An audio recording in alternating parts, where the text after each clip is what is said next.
ॐ अज्ञानतिमिरन्धस्य ज्ञानञ्जनशलाकया चक्षुरुन्मिलितं येन तस्मै श्रीगुरुवे नमः। गुरुवे गौरचन्द्राय राधिकाय तदालये कृष्णाय कृष्णभक्ताय तद्भक्ताय नमो नमः। नमो विष्णुपादाय राधिकाय प्रियात्मने श्रीमद्भक्तिवेदान्त नारायणीति नामिने श्रीकृष्णलीला कथने सुदाक्षं औदार्यमाधुर्यगुणनिक्षुप्तं वरं वरेण्यं पुरुषं वहन्तं नारायणं तं शिरसा नमामि। चैतन्यमनुभीष्टं स्थापितं येन भूतले स्वयं रूप कदा मह्यं ददाति स्वपदान्तिकम् आजानुलम्बितभुजे भुजगङ्कावदातो सङ्कीर्तनैकपित्रो कमलायताक्षो विशम्भरो द्विजवरो युगधरं पालो वन्दे जगत्प्रियकरो करुणावतारो। नमो महावदन्याय कृष्णप्रेमप्रदायते कृष्णाय कृष्णचैतन्यनाम्ने गौरद्विषे नमः। हे कृष्ण करुणा सिंधो दीनबन्धो जगत्पते गोपीशा गोपिका कान्त राधाकान्त नमस्तुते। तत्काञ्चन गौरांगी राधे वृन्दावनेश्वरी वृषभानुसुते देवी प्रणमामि हरिप्रिये। वाञ्छाकल्पतरुभ्यश्च कृपा सिन्धुभ्येव च पतितानां पावनेभ्यो वैष्णवेभ्यो नमो नमः। हरे कृष्णा कृष्ण कृष्ण हरे हरे हरे राम राम राम हरे हरे। हरे कृष्ण कृष्ण कृष्ण हरे हरे हरे राम राम राम हरे हरे। हरे कृष्ण कृष्ण कृष्ण हरे हरे हरे राम राम राम हरे हरे। जय जय श्री राधे, जय जय श्री राधे श्याम। तो हम श्रीमद् भगवद गीता के दूसरे अध्याय के 54वें श्लोक में आज हम करेंगे। 53 तक हमने कल कर लिया था। तो सबसे पहले हम गीता की महिमा एक बार फिर से दोहराते हैं। सर्वदो उपनिषदो गावो दुग्धा गोपाल नंदना पार्श्वो वत्स सुधीर्भोक्ता दुग्धम गीतामहमृत। तो यह गीतोपनिषद श्रीमद् भगवद गीता जो समस्त उपनिषदों का सार है, समस्त उपनिषदों का जो सार है वो श्रीमद् भगवद गीता है। तो ये एक गाय के तुल्य है। जो समस्त उपनिषदों का जो सार है, जो भगवद गीता के रूप में हमें मिला है, ये एक गाय के रूप में है। और जो इसका दुग्ध दो रहे हैं, जो इसका दूध दो रहे हैं, वो है गोपाल, जो हमारे भगवान, जो हमारे इष्ट हैं। भगवान श्री कृष्ण इस गाय को दो रहे हैं, दूध निकाल रहे हैं। मतलब जो इसका गीता का, श्रीमद् भगवद गीता का जो सार है, उसको निकाल रहे हैं। और अर्जुन बछड़े के समान है, जो उस दूध का पान कर रहा है। मतलब जो उस ज्ञान, जो उपनिषद, सर्वोपनिषद का जो ज्ञान है श्रीमद् भगवद गीता के रूप में, उसका जो निचोड़ है, जो उसका रस है, उसका पान अर्जुन को भगवान करा रहे हैं। अर्जुन के माध्यम से हम सबको करा रहे हैं। और सारे विद्वान शुद्ध भक्त जितने भी हैं, जो भगवद गीता को अमृतमय दुग्ध का पान कर रहे हैं, हम सब पान कर रहे हैं। क्योंकि हमने भक्त इसलिए कहा क्योंकि भक्त लोग ही हैं जो भगवद गीता को जानने का प्रयास करेंगे। कोई भी अभक्त है जो गीता में प्रवेश करने का प्रयास ही नहीं करेगा। मतलब गीता को छूना, कहते हैं कि गीता जी को छूना भी हर किसी के बस में नहीं है। आपके घर में भले आप लाके रख देंगे, रखते भी नहीं है लोग, रखेंगे भी नहीं। तभी वो लाके गीता जी को रखेंगे जब आपकी भगवान में श्रद्धा होगी। तभी आप कोई ग्रंथ को परचेज़ करने का सोचेंगे, तभी हम सोचेंगे इन ग्रंथ को हम खरीदें। कुछ भाव होगा कि कभी ना कभी हम इसको छुएंगे, कभी हम इसको पढ़ेंगे। तो भगवान ने बोला है, एक क्वालिफ़िकेशन बताई है कि भगवद गीता हर कोई नहीं सुन सकता, हर कोई नहीं पढ़ सकता। इस ग्रुप में बहुत सारे लोग हैं, लेकिन देखो कितने चुनिंदा, कितने से लोग हम इस ग्रुप में से ज्वाइन कर पा रहे हैं। हर कोई नहीं ज्वाइन कर पा रहा है। तो भगवान ने जिसको इनवाइट करा है, ये भगवान की वाणी है। भगवान जिसको सुनाना चाहते हैं वही सुन सकता है, हर कोई नहीं सुन सकता। जिसको भगवान इनवाइट कर रहे हैं, इनवाइट कैसे करेंगे? आपको इनविटेशन तो देंगे नहीं, भगवान आपके हृदय में प्रेरणा देंगे कि आप इस लिंक को खोलें और सुने, भगवद गीता के विषय में कुछ सुने। तो हम सब इनवाइटेड हैं इसीलिए हम लोग भगवद गीता में प्रवेश करने का प्रयास कर रहे हैं, इसको समझने का प्रयास कर रहे हैं। गुरु शरणागत होके गुरु जी से हम आग्रह करते हैं कि हमें सही प्रेरणा दे, हम सही बोलें और अच्छी तरह से इसको अध्ययन कर सकें हम सब मिल करके। तो हम सब भाग्यशाली हैं जो हम भगवद गीता के अध्ययन के लिए अग्रसर हुए हैं। तो हमने कल 53 श्लोक में पढ़ा था, भगवान बता रहे थे, श्री भगवान ने कहा, जब तुम्हारा मन वेदों की अलंकारी भाषा से विचलित ना हो और वे आत्म साक्षात्कार की समाधि में स्थित हो, तब तुम्हें दिव्य चेतना प्राप्त हो जाएगी। तो भगवान कह रहे हैं कि कृष्ण भावनाव्रत व्यक्ति या भगवान एकनिष्ठ भक्त को तो वेदों की अलंकारी वाणी से विचलित नहीं होना चाहिए, उन्हें विचलित नहीं। वेदों में हमने बताया ना, अलंकारी वाणी है, उस स्वर्ग मिलेगा, ये मिलेगा, जो प्रलोभन दी है भगवान ने, तो उससे विचलित ना हो करके आप भगवान की भक्ति में लग जाओ और भगवान की भक्ति में एकनिष्ठ होकर के लग जाओ। जो भगवान ने बताया था ना, व्यवसायात्मिका बुद्धि, हम पहले पढ़ चुके हैं श्लोक में। व्यवसायात्मिका बुद्धि जैसे कि एक व्यापारी है, वो अपना व्यवसाय को लेके बिल्कुल एकनिष्ठ होता है कि वो लॉस की तरफ सोचता नहीं, उसको लगता है कि मुझे सिर्फ प्रॉफिट कमाना है। उसका एक एम होता है कि बस उसे प्रॉफिट ही कमाना है, प्रॉफिट ओरिएंटेड जो होता है उसका गोल होता है कि मुझे सिर्फ प्रॉफिट ही चाहिए, तो उसका एक एम होता है। तो उसी तरह से हमारा भी जो भक्ति में लगे हुए हैं, उनका एक गोल होना चाहिए कि हमें कृष्ण की भक्ति करनी है, एकनिष्ठ हमें भक्ति में लगना है, तो ये एक गोल होना चाहिए हमारा। तो भगवान ये बता रहे हैं। अब हम 54 श्लोक से स्टार्ट करते हैं।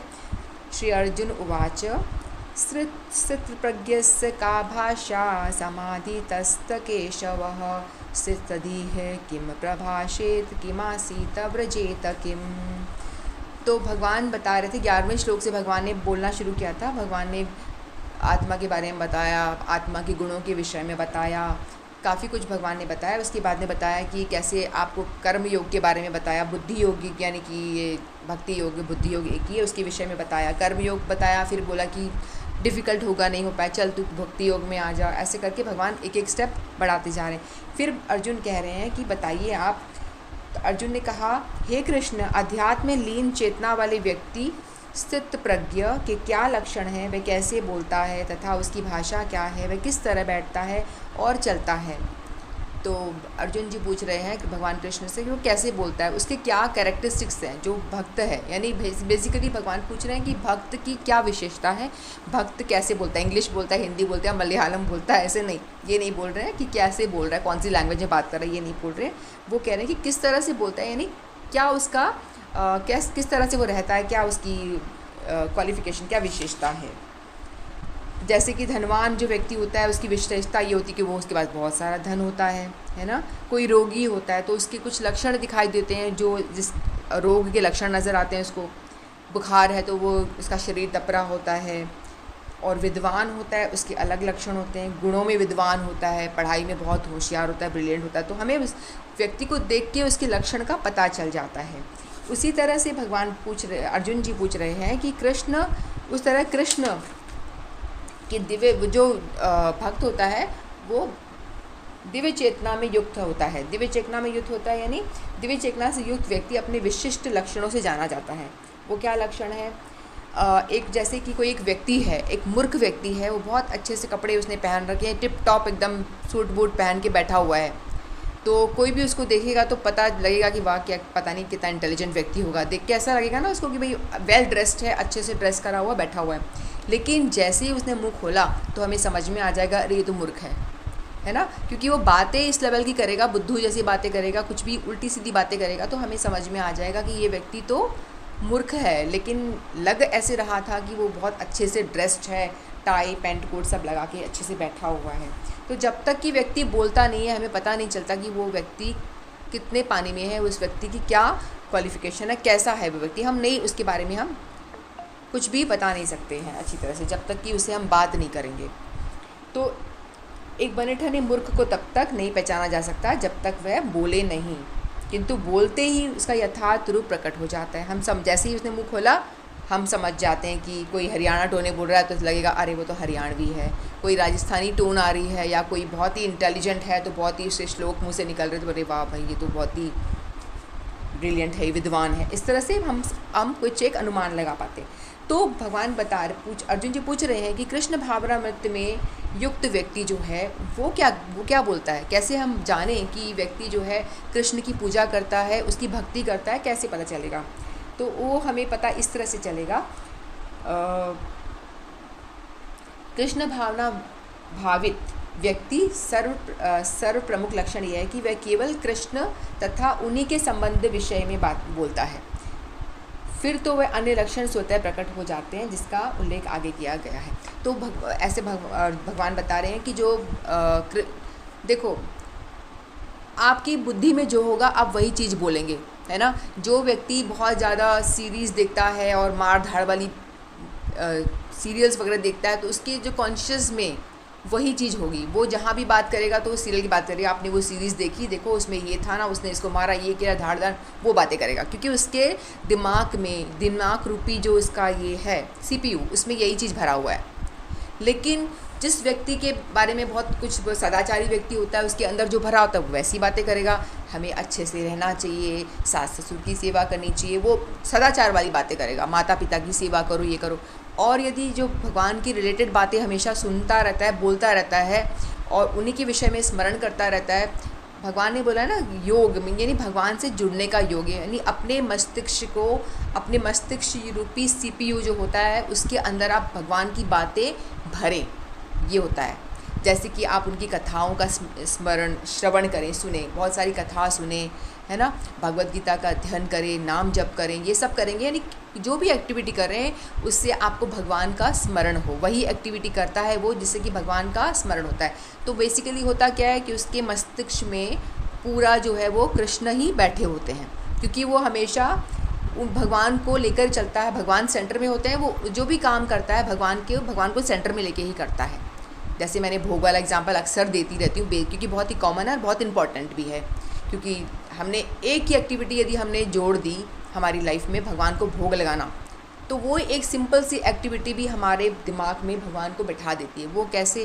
क्योंकि हम खाना बना रहे हैं तो हमारे दिमाग में ये बात होनी चाहिए, नहीं होती है तो हम प्रयास करें, अपने आप को ये चीज़ को धक्का मार के प्रयास करें कि ऐसा हम सोचें। ऑफकोर्स नहीं होता है, हम सब मटीरियल जीव हैं, भौतिक जीव हैं, हम बिल्कुल लिप्त हैं माया में, तो हमसे ये सब नहीं हो पाएगा। फिर भी हमें प्रयास करना चाहिए कि हम सोचें, भगवान से अपनी एक्टिविटी को कनेक्ट करने की कोशिश करें। जब हम भोग बना रहे हैं भगवान के लिए, कि हम खाना बना रहे हैं, तो हम अपने आप सोचेंगे नहीं हाथ बिल्कुल अच्छे से साफ़ हो हमारे, अरे हम बिल्कुल स्वच्छता से बनाएं, कोई झूठे वूठे हाथ किसी के ना लग जाए। छोटा बच्चा भी है तो उससे भी हम बोलेंगे अरे दूर रहो, भगवान का भोग बन रहा है। सफाई का बहुत ध्यान रखेंगे, है ना, एकदम क्लीनलीनेस का ध्यान रखेंगे और बहुत अच्छे से पवित्र होकर बनाएंगे कि भगवान का एक भाव रहेगा मन में कि भगवान का भोग बन रहा है। फिर हम भगवान को ऑफ़र करेंगे। जब मार्केट जाएंगे तो भी हमारा, देखो हम बाज़ार जा रहे हैं तो हमारे मन में ये भाव आ रहा है कि अरे भगवान के लिए सब्जी ले लें, अलग ये बढ़िया फल आया तो भगवान के लिए ले लें। तो मतलब थॉट्स हमारा थोड़ा भगवान से जुड़ना शुरू हो जाएगा।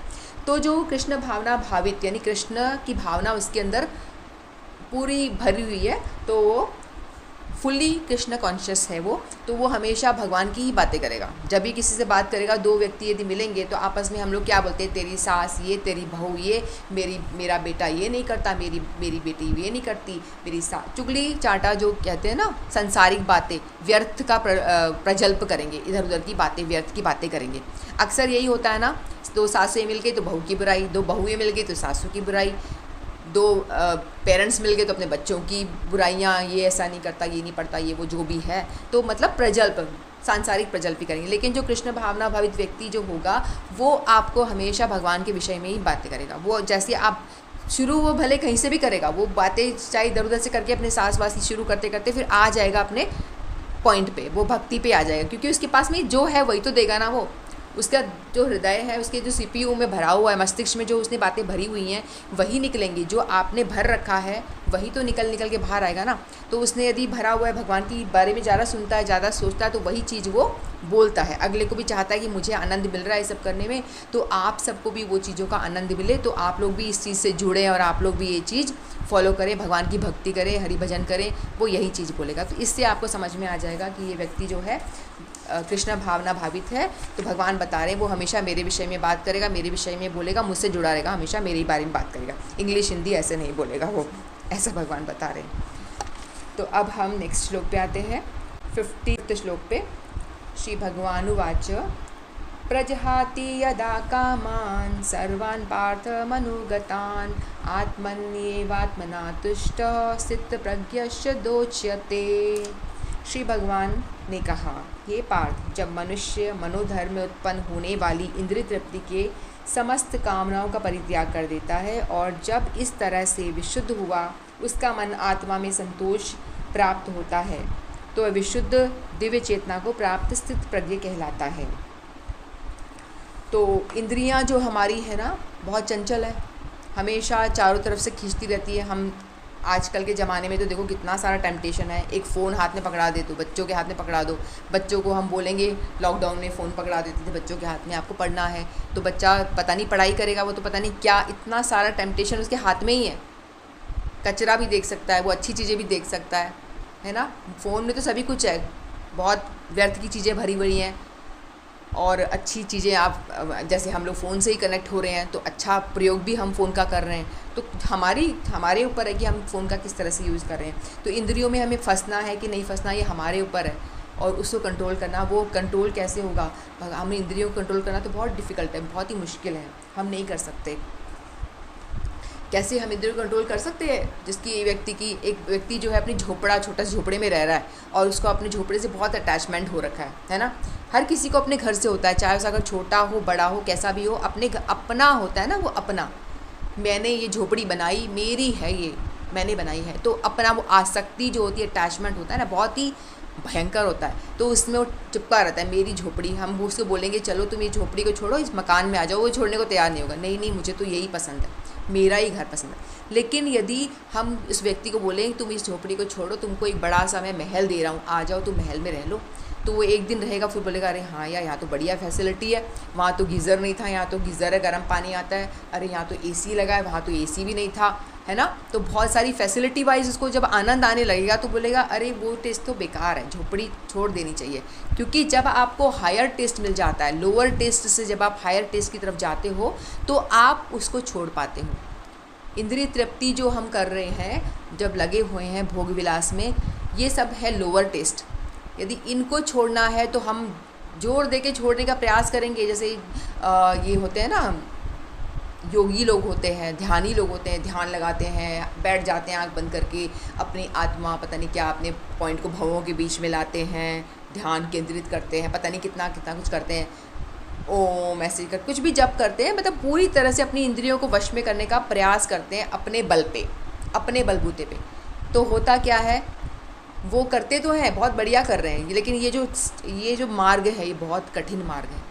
अपने इंद्रियों को वश में करना बहुत मुश्किल है, कर नहीं सकते हम।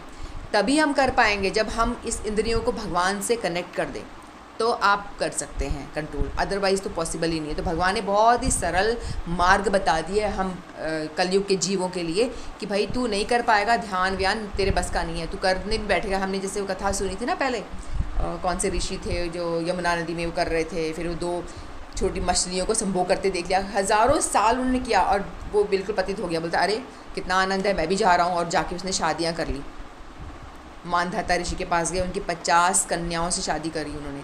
फिर कई सालों हज़ारों साल भोग करा, उसके बाद में एकदम से याद आया अरे मैं तो भक्ति में लगा हुआ था, ये क्या, मैं कहाँ उलझ गया। तो ऐसा होता है, जो ये होते हैं ना भक्त, ये योगी ध्यानी जो होते हैं, ये सब गिर जाते हैं।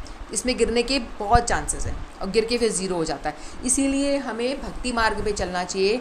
भक्ति मार्ग जो है, हाँ कदम ऋषि सही बता रहे, तो भक्ति मार्ग में हमें चलना चाहिए। जो भक्ति मार्ग जो होता है इसमें गिरने के चांसेस नहीं है। अगर आप गिर भी जाते हो ना तो भी आपका कुछ बिगड़ता नहीं है, आप वहीं पे स्टेबल रहते हो। आपकी भक्ति जितनी आपने करी है वो आपकी सेफ़ है। आज हमने भगवत गीता की जो हम चर्चा कर रहे हैं, जो अपने श्लोक हमने श्रवण भी कर लिए, हमने उच्चारण भी नहीं करे, बोले भी नहीं, जो श्रवण भी कर लिए ना, ये भी हमारे लिए बहुत कल्याणकारी है।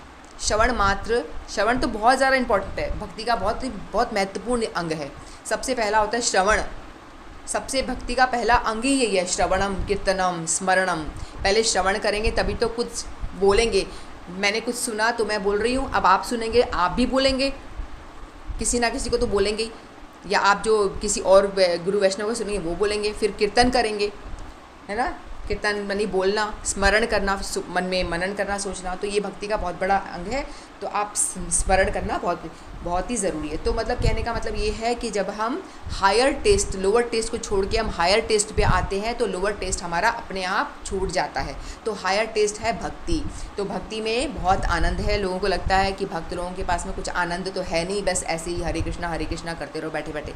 लेकिन जो भक्ति में आनंद है, जो भक्त को जो आनंद की प्राप्ति हो रही है ना, एक सांसारिक व्यक्ति को क्लब में और वहाँ जो भी उनका बेस्ट जगह है वहाँ जाके नहीं आएगा। ये उल्टी सीधे सिगरेट पीना, हुक्का पीना, दारू पी, ये सब पी के भी उनको कुछ, वो गिरेंगे, नरक में गिर जाएंगे। तो इन हायर टेस्ट की ओर जाने की हमें प्रयास करना चाहिए, लोअर टेस्ट को छोड़ देना चाहिए। भगवान का प्रसाद खाओ। आपको मन कर रहा है गुलाब जामुन रसगुल्ले खाने का, एक मटीरियल व्यक्ति भी खाएगा, एक भक्त भी खाएगा। लेकिन मटीरियल खुद के लिए खाएगा और वो पतित होकर गिर जाएगा, नरक में जाएगा। खुद के लिए नहीं करना है कोई भी काम। और जो भक्त होगा वो रसगुल्ले गुलाब जामुन लेके आएगा, भगवान को कहेगा भगवान आप पालो। फिर भगवान तो पूरा का पूरा एज इट इज़ प्रसाद बना के वापस कर देते हैं हमको, है ना। अपनी दृष्टि से देखते हैं और उसको खा भी लेते हैं और एज इट इज़ वापस भी कर देते हैं हमको। पूरा उन्होंने भोग खाया है, ऐसा नहीं खाते नहीं है, पूरा खा लेते हैं और मर्सी के रूप में हमको, कृपा के रूप में हमें वो चीज़ वापस कर देते हैं। फिर वो हम भोग रहे हैं, हम आराम से पा रहे हैं उस चीज़ को। नए नए कपड़े पहनने हैं, सब भगवान को अर्पित करो, पहनो। अच्छा घर चाहिए, राज ले लो भाई, बना लो घर। लेकिन थॉट प्रोसेस जो ये है ना, भक्ति बहुत ही सिंपल है, इसमें कुछ आपको करना नहीं है। ऐसा नहीं है बैठ जाओ ध्यान करो हरिओम ये वो कुछ भी ओम ओम करके कुछ भी करना नहीं है आपको। सिंपल आपको सिर्फ, इसको कहते हैं reprogramming of your mind intelligence. अपना इंटेलिजेंस का रीप्रोग्रामिंग करना होता है। जो आपकी जो अभी प्रोग्रामिंग चल रही है उसको चेंज कर देना होता है, बस उसको भगवान से जोड़ देना होता है। योग, भगवान से जोड़ने को योग कहते हैं, यही करने को भक्ति कहते हैं। बस अपनी आसक्ति जो हमारी माँ बहन भाई बच्चे ये अपने इसमें लगी हुई संसारिक लोगों में लगी, वो सारी आसक्ति को बटोर करके भगवान में लगा देनी होती। इतना सा ही काम करना होता है भक्ति में। इतना सा काम बहुत मुश्किल है लेकिन कर नहीं पाते। तो हम आजकल हम देख रहे हैं ना कि अंग्रेज़ लोग हैं कितने भक्त बन रहे हैं, है ना। बाहर विदेशी कितने भक्त बने हुए हैं। तो ये लोग क्यों बने हुए हैं? और हम इंडियंस हैं, हमको लगता है कि जो झोपड़े में रह रहा है, अरे हमको बड़ा घर मिले, बंगला मिल जाए। बंगले में रह रहा है, हमको एसी वाला घर और बड़ा बंगला मिल जाए। तो वो वही टेस्ट के लिए आगे आगे बढ़ते जा रहा है। लेकिन जो अंग्रेज जो हैं, जो विदेशी लोग हैं, वो लोग बहुत ही रिच हैं, बहुत ही फ्लोरिश हैं, अच्छी से प्रॉस्पर हैं। वो उनको पास सब सुविधा उन्होंने भोग लिया, उन्होंने सब भोग के देख लिया, बंगले ये सब सारी सुख सुविधाएं भोग ली, तो भी बोले आनंद तो आया ही नहीं। और हम इंडियंस को लग रहा है कि हम थोड़ा सा वहाँ आनंद मिल जाएगा, थोड़ा आगे ये ऐश्वर्य मिलेगा तो आनंद, ये ऐश्वर्य मिलेगा तो आनंद। हम इसमें उलझे हुए हैं।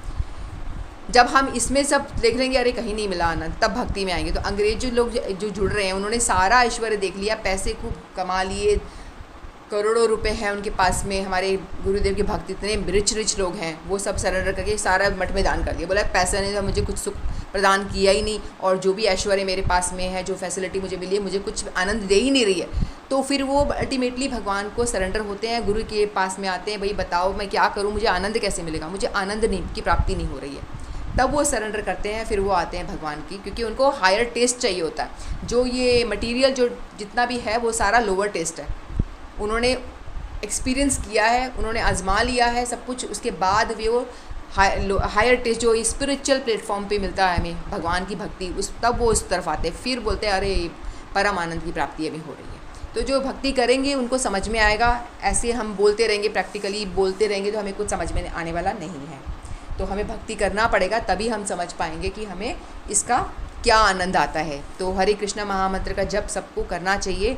आपका शुरू में तो बिल्कुल मन नहीं लगेगा, बिल्कुल भी मन नहीं लगेगा। मैं सच बता रही हूँ, आपको अपने आप को धक्का मारना पड़ेगा, ज़बरदस्ती से फोर्स करना पड़ेगा, और फिर आपको उठानी पड़ेगी माला।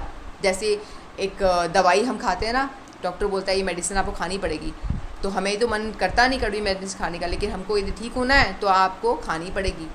आप खाते हैं तब आप ठीक होते हैं।